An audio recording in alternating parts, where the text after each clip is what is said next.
of your quilting table, equipment, machine, bobbin case is all very important. We drop threads, or threads get dropped or broken off from our quilts, and how we work, and it lands on your quilting table.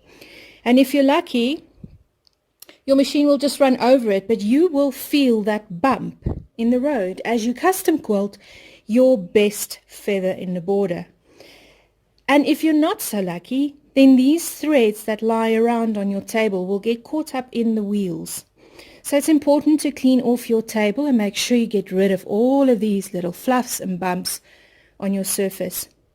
So what I do routinely, microfiber cloth is my friend, and I like to use a bit of rubbing alcohol to get rid of the oil residue that sometimes gets stuck on tracks. It's important that you note not to use something like Handy Andy, which is abrasive and will scratch your surfaces. So just a bit of rubbing alcohol is non-abrasive, and it clears up quickly, leaves no residue behind, and you will actually feel the difference in your tracks.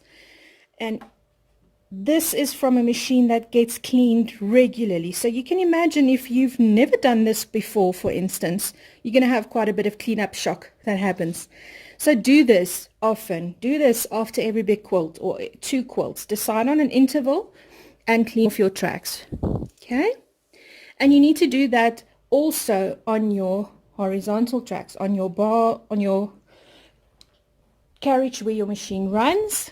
Clean it off nicely so there's no residue, no thread buildup, no dust particles sitting around that inhibits your machine from moving. Then I also just dip a little earbud into my alcohol and clean off your wheels. So just run the earbud inside of the wheel when you move your machine back and forth, and you'll also see quite a bit of buildup that happens. So do this regularly. That's going to take care of all the bumps in the road as you quilt and sew. Make sure that you remove periodically your machine from your carriage. Remove any caught threads that gets tangled in the wheels.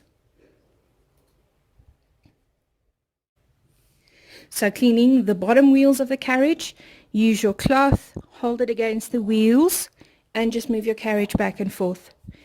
And you will feel all the residue, all the buildup coming off. And then you can see this machine's going to get a nice clean up, and she's going to run super smooth again.